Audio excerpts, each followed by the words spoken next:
it is such a humbling experience when you think about the confidence the American people have placed in us. And my hope and prayer is that we live up to those expectations, that we meet the expectations that they have, and that we're able to move forward, take the actions they want taken. You have set one of your first votes for next Wednesday on repealing health care reform, and you've said you'll continue to hold these votes throughout the term. Is there any concern that you might be making the same mistake that Democrats made, which is focusing too much on health care, and the American people are saying, we really want you to focus on jobs? What we're going to do is focus on the health care bill and the repeal of that. We have to do that because our constituents tell us this is a jobs killer. As their insurance costs are going up, as health care costs are going up, they are not able to hire. So they really are intertwined. They also want us to focus on reducing what the federal government spends, reducing the size of the federal government, and putting the American people back to work, creating the environment for jobs growth to take place. Of course, Democrats are already saying if you repeal health care reform, you're going to eliminate all these popular new provisions, things like extending health insurance to children who are up to 26 years old. They can stay on their parents' insurance, to expanding drug coverage to another 3.4 million seniors. How do you respond to that? What they're doing is picking out a couple of provisions where there was agreement on moving forward. You know, when you completely repeal a bill, then you replace a bill. And what we're going to do is to replace that bill with something that is going to be more focused on the doctor-patient relationship, more business-friendly for employers and employees. There is a different way to do this. A right way and a wrong way.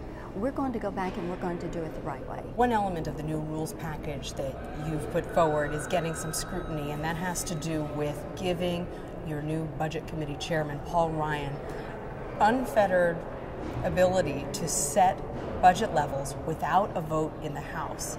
Congressional watchers say that this is unprecedented. Why would you give him that kind of unfettered power? Isn't that undemocratic? What you're going to see is emphasis on what authorizers put in place as well as what appropriators put in place. Because so many times authorizing legislation will say as much money as this may consume.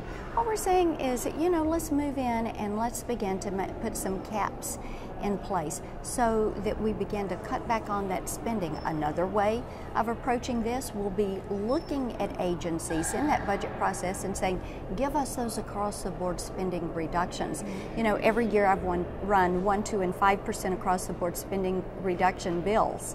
And my colleagues this year are saying, hey Marsha, run those bills, but this year run them at 5%, 10%, and 15% across the board spending reductions. Okay, but why not allow all your members to vote on that? Didn't you run on greater transparency?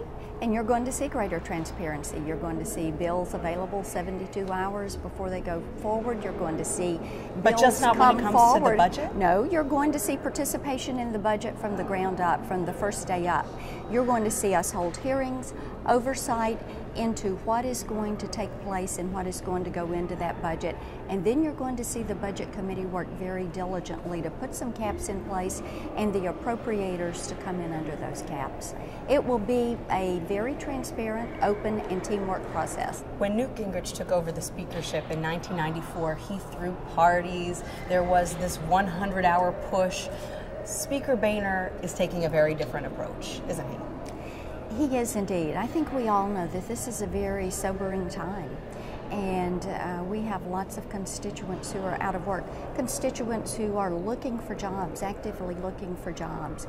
They want us to get to work. They want us to tend to the business at hand. It is government's job to create the environment in which jobs growth can take place. They want us to roll back regulation. They want us to roll back levels of taxes. They want us to reduce what the federal government spends and get jobs growth as the focus. And that's what we're going to do. There's such an enormous contingent of freshman Republicans coming into the House, and they're going to have an unprecedented amount of power. Are you concerned, as someone who does have a lot of seniority with 5 terms here in Congress, that they'll actually end up taking some power away from more senior members? Not at all. It is a breath of fresh air, and I'm so excited that they are here because they are bringing an energy and a focus which is good. Their arrival has been very good. We welcome them. We're looking forward to working with them, bringing that energy, and how wonderful it is now that politics is working from the grassroots up, and the energy and the ideas that are being brought to bear in our listening sessions, in our town hall meetings, through these campaigns. That is just exactly what Washington has been needing. How do you make deep cuts in things like education or law enforcement without facing big backlash from voters who have come to rely on these things? There's a lot of probably waste as you look at the bureaucracy in the number of employees in the federal government, the number of duplications that you have in programs, redundancies. Those are areas where you go first. It's a snowball effect. You start with the things that are most obvious and you work through that, and then you begin to place priorities into what government ought to do.